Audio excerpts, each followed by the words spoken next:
আমাদের থাইল্যান্ড যাত্রা এই আজকে শুরু করলাম। তো গতকালকে আসলে শীতরাঙের যে প্রভাব ছিল, আজকে আমরা এখন পর্যন্ত অনেক টেনশনে আছি যে আমাদের ফ্লাইটটা আসলেই সঠিক সময়ে ছাড়বে কিনা। তারপরও এখন মোটামুটি 11টার মতো বাজে, আমাদের ফ্লাইট হচ্ছে 1:30টায়। তো আমরা আমাদের বাসা থেকে মোহাম্মদপুর থেকে বেরিয়ে গেছি। তো এখন আমরা একটি উবার নিয়ে এয়ারপোর্টের উদ্দেশ্যে যাচ্ছি। আর পথিমধ্যে আমাদের আরও 2জন ট্যুরমেট, তাদেরকে মিরপুর 10 থেকে পিক করব। আর এখন আমার সাথে আছে দ্য কুল গাই মামুন ভাই। হ্যাঁ, তো মামুন ভাই আছে, মামুন ভাই আর আমি মোটামুটি এখন আসলে আমাদের যাত্রাটা শুরু করেছি। কোন জায়গায় কেমন কি খরচ হচ্ছে এগুলো বিষয় নিয়েও ডিটেলসে জানাবো। তো আশা করি যে থাইল্যান্ড ট্যুরটা কিভাবে করবেন আপনারা ফার্দার সবকিছু ডিটেলস এই ভিডিওতে আপনারা দেখতে পারবেন। আমাদের গাড়িটি দেখতে পাচ্ছেন আগারগাঁও রাস্তা ধরে এগিয়ে চলেছে মিরপুরের দিকে, এবং মিরপুর থেকে আমাদের 2জন ট্যুরমেটকে সঙ্গে নিয়ে আমরা এয়ারপোর্টের উদ্দেশ্যে রওনা দিব। আমরা মিরপুরে চলে এসেছি।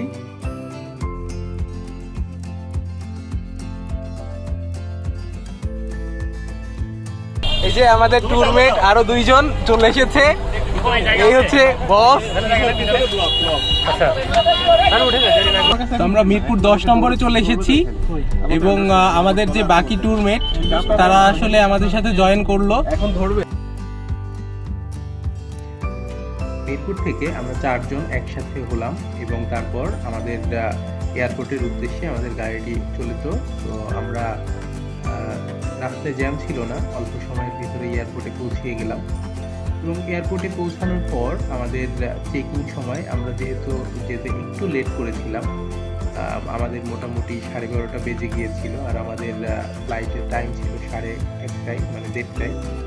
তো এই সময়ের ভিতর অলমোস্ট মোটামুটি সবারই চেকিং শেষ হয়ে গিয়েছিল। আমরা ছিলাম লাস্টের চেকিংয়ে। তো তখনই একজন ইমিগ্রেশন অফিসার এসে আমাদের চেকিংটি কমপ্লিট করে দিল। তো এখন আমরা আমাদের চেকিংটি কমপ্লিট করার জন্য ওয়েট করছি। তো বেশি সময় লাগেনি, মাত্র 15 মিনিটের ভিতরে আমাদের চেকিংটি কমপ্লিট হয়ে গিয়েছে এখানে।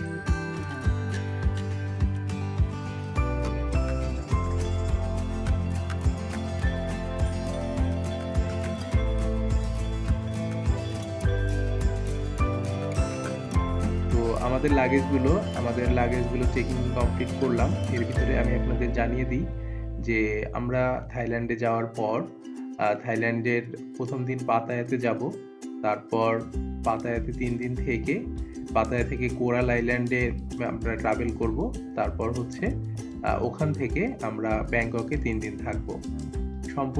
সম্পূর্ণ ট্রাভেলটি কিন্তু আমি আমার ভিডিওতে দেখিয়েছি, ধারাবাহিকভাবে প্লেলিস্ট করা আছে, আপনারা সেখান থেকে দেখে নিতে পারেন। এখন ডিসপ্লেতে দেখতে পাচ্ছেন যে কোন কোন ফ্লাইটগুলো এই সময় চলে এবং চেক ইন কোনগুলো আসলে চলতেছে এগুলো। তো আমরা আমাদের চেক ইনটি কমপ্লিট করার পর এগিয়ে যাচ্ছি ওয়েটিং রুমের দিকে। তো এইখানে অল্প কিছুক্ষণ আমাদের ওয়েট করার পরে আমাদের আসলে প্লেনের ভিতরে ঢুকবো আমরা। এই মুহূর্তে এখানে যাদের দেখতে পাচ্ছেন সবাই কিন্তু থাইল্যান্ডের বিমান বাংলাদেশের 1:30টার সময় যেই ফ্লাইটটি রয়েছে সেই ফ্লাইটের যাত্রী সকলেই এখানে।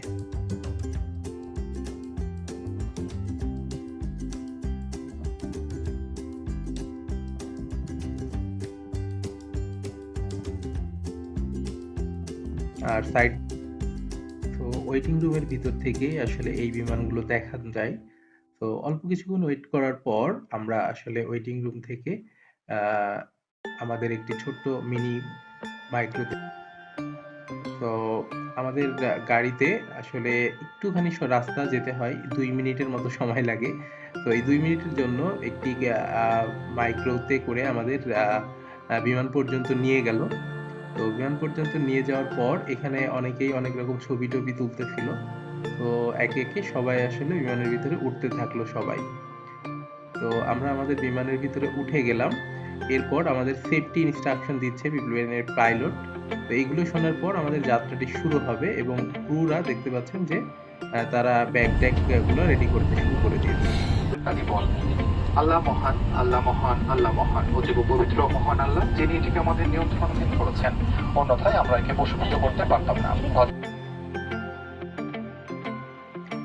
ডিসপ্লেতে দেখতে পাচ্ছেন যে ভিডিওতে ইনস্ট্রাকশনগুলো দেখিয়ে দেওয়া হচ্ছে, যে আসলে কোনো ধরনের বিপদ কিংবা কীভাবে ইউজ করব সেই ইনস্ট্রাকশনগুলোই আসলে ফার্স্টে দেখিয়ে দেওয়া হচ্ছে।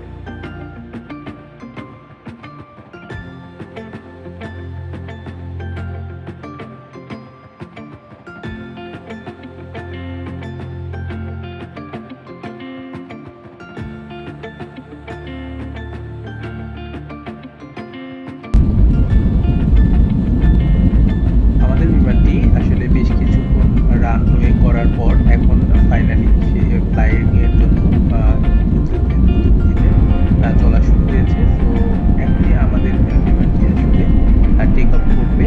নিচে দেখতে পাচ্ছেন যে আমাদের বিমানটি টেক অফ কমপ্লিট করলো।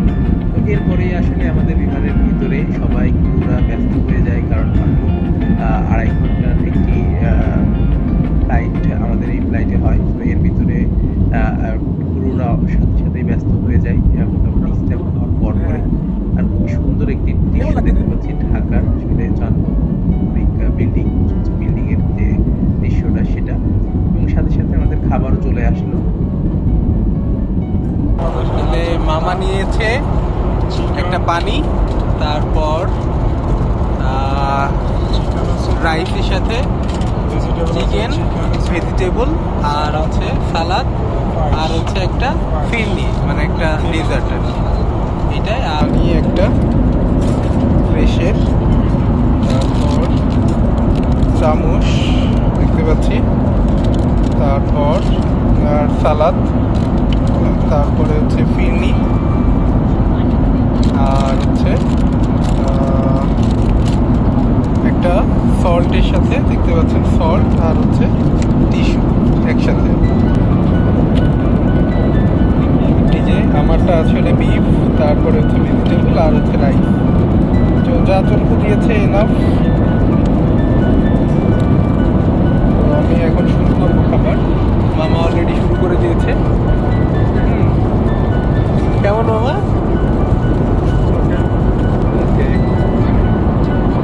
সার্ভিংটা চলতেছে ওর জায়গায় খাবার দাবারের।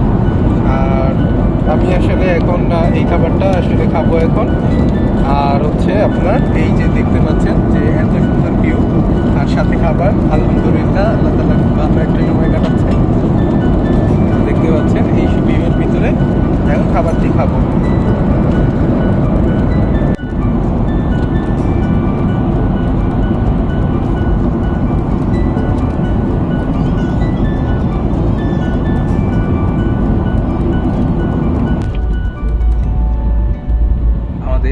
মোটামুটি 2 ঘন্টার ফ্লাইট শেষ।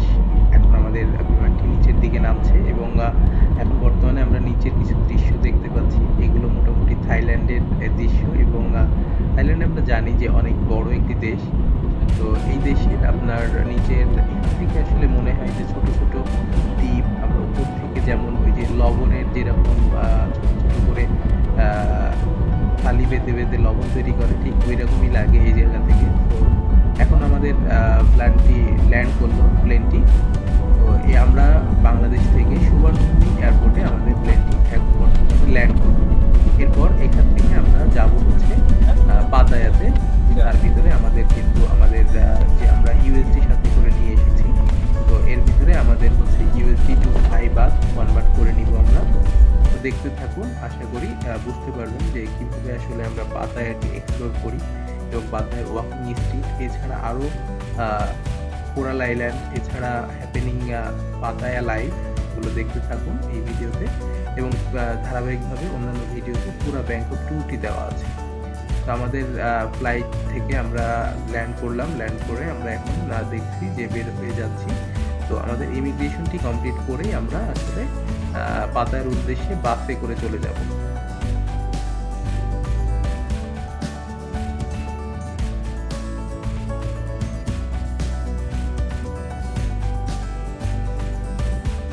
এয়ারপোর্ট থেকে বের হতেই এখানে দেখতে পাচ্ছি যে আমাদের এখানে থাইল্যান্ডের কিছু মানুষজন আমাদের অভ্যর্থনা জানাচ্ছে এখানে। তো জামশেদ ভাই কেমন লাগতেছে বলেন? We are finally at Bangkok, Suvarnabhumi Airport. Mama, how is your feeling? It's good. And another cool guy. অনেক অনেক জোস, হ্যাঁ? তো আমাদের ইমিগ্রেশন কমপ্লিট করার পর আমরা সর্বপ্রথম আমাদের কারেন্সি এক্সচেঞ্জ করতে হবে। তার জন্য আমরা সর্বপ্রথম ব্যাংককের সুবর্ণভূমি যে এয়ারপোর্টে আমরা নেমেছি, এখন বর্তমানে আছি, সেই এয়ারপোর্টের নিচের দিকে যেতে হবে। উপরের ইন্ডিকেটরগুলো দেখে আপনারা নিচের দিকে চলে যাবেন। নিচের দিকে গেলেই যে সুবিধাটা হবে সেটা হচ্ছে আপনাদের এক্সচেঞ্জ রেটটা, আপনি যদি ইউএসডি নিয়ে যান তাহলে হচ্ছে ইউএসডি আপনার রেটটা একটু ভালো পাবেন। আর এর ভিতরে আমরা আমাদের চেক ইন মানে ব্যাগেজ যেগুলো ছিল সেগুলো চেক আউট করে নিলাম। আর এখানে যে ব্যাগেজের যে আউটলেটগুলো রয়েছে এই এয়ারপোর্টে, সেটা আসলে অনেক বড়। এখানে মোটামুটি আপনার হচ্ছে 27টা, এইখানে যেরকম দেখতে পাচ্ছেন যে মানে একটা কাউন্টার রাউন্ড করে যে ঘুরতেছে মানে ব্যাগেজ ক্লেম করার জন্য। তো এইরকম ভাবে টোটাল 27টা আপনার হচ্ছে এরকম ব্যাগেজ নেওয়ার জন্য এরকম স্টপেজ রয়েছে এই সুবর্ণভূমি এয়ারপোর্টে। এবং এখানে আসলে অনেক ট্রানজিট ফ্লাইটগুলো হয়ে থাকে। তো এয়ারপোর্টটি আসলে বেশ বড়। তো আমরা মোটামুটি এই জায়গায় 15 মিনিটের মতো ওয়েট করার পর আমাদের ব্যাগেজটি পেয়েছিলাম। এবং ব্যাগেজ নেওয়ার পর আমরা একদম নিচের দিকে যে ওখান থেকে আমরা একটি সিম আর একটি হচ্ছে আপনার এক্সচেঞ্জ মানে আমাদের টাকাগুলো এক্সচেঞ্জ করেছিলাম আর একটি সিম কিনেছিলাম। তো এখানে আপনারা অবশ্যই বার্গারিং করে সিম কিনবেন, তা না হলে কিন্তু আপনাদের থেকে যে কোনো কিছু প্রাইস অনেক বেশি নিবে। আর এই যে দেখতে পাচ্ছেন এগুলো আসলে রোবট। এই রোবটটি আমি ব্যাংককের সুবর্ণভূমি এয়ারপোর্টেও দেখেছি, এছাড়া হচ্ছে আপনার ডনমিং এয়ারপোর্টেও দেখেছি। আমরা আমাদের যে ট্যুরটি করতেছি থাইল্যান্ড থেকে, আমরা আসলে সিঙ্গাপুরের উদ্দেশ্যে যাব। পুরো থাইল্যান্ডের ভিডিও সিরিজটি আপনারা অবশ্যই দেখবেন। এরপর ধারাবাহিকভাবে থাইল্যান্ড থেকে কীভাবে সিঙ্গাপুর যেতে হয়, সিঙ্গাপুর থেকে আমি আবার মালয়েশিয়াতে যাব। তো মালয়েশিয়াতে কীভাবে যেতে হয় সিঙ্গাপুর থেকে খুবই অল্প খরচে বাই রোডে, সেইগুলো দেখিয়ে দিব। তো আশা করি ভিডিওটি দেখবেন এবং এই চ্যানেলের অন্যান্য ভিডিওগুলো দেখবেন, প্লেলিস্ট আকারে সাজানো থাকবে। তাহলে আপনারা বুঝতে পারবেন যে সবথেকে অল্প টাকায় কীভাবে আপনারা ট্যুর কমপ্লিট করবেন। এইরকম 3টা দেশে মাত্র কিনা 60 থেকে 70,000 টাকায় 3টা দেশের ট্যুর আপনারা কিভাবে কমপ্লিট করবেন খুব ভালোভাবে বুঝে যাবেন আসলে। তো আমরা এখন যেমনটি বলেছিলাম যে নিচের দিকে যাচ্ছিলাম আমরা এক্সচেঞ্জের জন্য। এছাড়া রাস্তায় কিন্তু অনেক এক্সচেঞ্জের মানে যেতে যেতে আপনি অনেক এক্সচেঞ্জের দোকানগুলো দেখতে পাবেন এই সুবর্ণভূমি এয়ারপোর্টে। কিন্তু আসলে সেই ইয়েগুলোতে রেটগুলো একটু কম দেয়, ভালো রেট পাওয়া যায় না ফার্স্টের দিকে। নিচের দিকে গেলে ভালো রেট পাওয়া যায়। তো আমরা নিচের দিকে এগিয়ে যাচ্ছি, সাথে সাথে আপনারা দেখতে পাচ্ছেন যে সুবর্ণভূমি এয়ারপোর্টটাও কিন্তু আপনাদের দেখা হয়ে যাচ্ছে।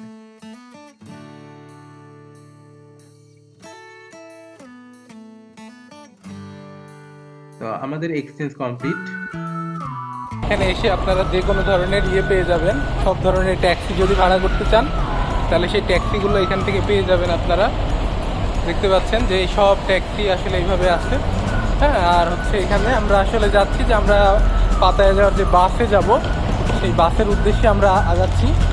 তো এই যে বাসগুলো দেখতে পাচ্ছেন এইগুলোই মেইনলি আপনার হচ্ছে পাতায়া যাবে।